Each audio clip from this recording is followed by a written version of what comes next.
देखिए, मुझे भी आज अचानक ही पता चला कि उन्हें शिफ्ट किया जा रहा है मेदांता हॉस्पिटल से सीतापुर जेल।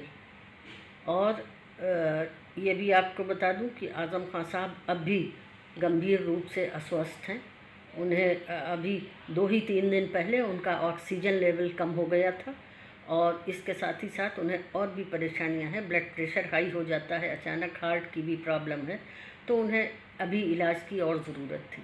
लेकिन मैं नहीं जानती हूँ कि किन कारणों से, किन वजहों से या किसी साजिश के तहत उन्हें मेदांता से शिफ्ट किया गया जेल, और इतनी गोपनीय परिस्थितियों में कि हम परिवार वालों को भी किसी को कानो कान खबर भी नहीं हुई। अच्छा, दूसरी चीज़ ये है कि हमारा संविधान भी हर व्यक्ति को जीवन का अधिकार देता है, राइट टू लाइफ, और इस तरह से एक मेंबर ऑफ पार्लियामेंट को इलाज का अधिकार भी न देना जुल्म की एक चरम सीमा है। कि मेंबर ऑफ पार्लियामेंट जो कि अपना इलाज करा रहा था, उसे इलाज के दौरान ही मेदांता से शिफ्ट कर दिया गया जेल। जेल में जाहिर है मरीज़ों के लिए सुविधाएं हैं, लेकिन इतने गंभीर मरीज़ों के लिए जाहिर है बहुत सी चीज़ों की ज़रूरत पड़ती है, बहुत सी मशीन्स की ज़रूरत पड़ती है जो कि जेलों में उपलब्ध नहीं होती हैं। दूसरी सबसे बड़ी जो परेशानी ये है कि मैं भी 10 महीने जेल में रह चुकी हूँ और मैं जानती हूँ कि जेल 7 बजे बंद हो जाता है और उसके बाद सुबह खुलता है 5 बजे। तो जेल में अगर कोई अचानक बीमार हो जाता है या कुछ हो जाता है तो इत्तला जाने में, जेल खुलवाने में 1-2 घंटे लग जाते हैं और उसके बाद डॉक्टर को उपलब्ध कराने में भी समय लगता है।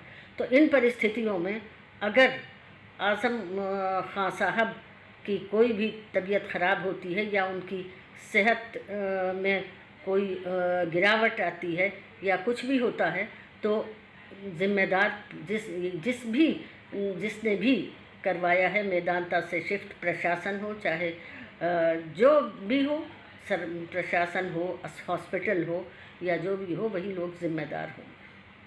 कि वो बेहद कमज़ोर हो गए हैं और उन्हें अभी भी पोस्ट कोविड प्रॉब्लम्स हैं, कॉम्प्लिकेशंस हैं। तो ऐसी स्थिति में एक व्यक्ति को ज़बरदस्ती एक आदेश थमा देना कि आपको शिफ्ट किया जाता है, मेरे ख़्याल से इससे ज़्यादा जुल्म और कोई नहीं हो सकता।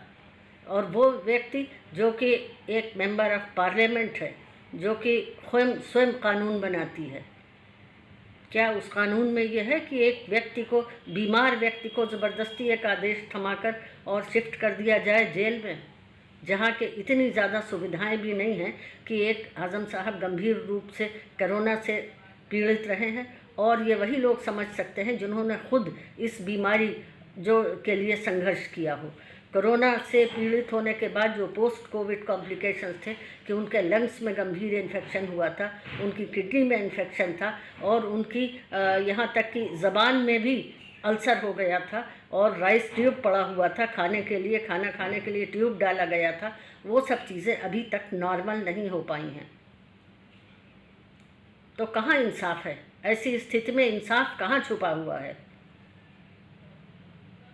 मुझे किसी तरह की कोई सूचना ना सीतापुर प्रशासन ने दी, ना मेदांता हॉस्पिटल में दी, ना ही जेल प्रशासन ने दी। मुझे किसी तरह की कोई सूचना नहीं दी गई।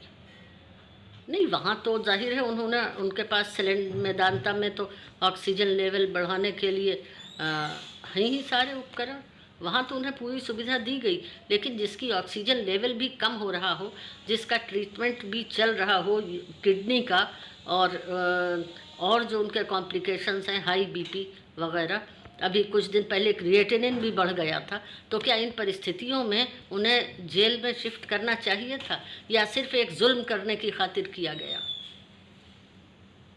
अगर ये जुल्म की खातिर किया गया है तो फिर इंसाफ कहाँ से मिलेगा?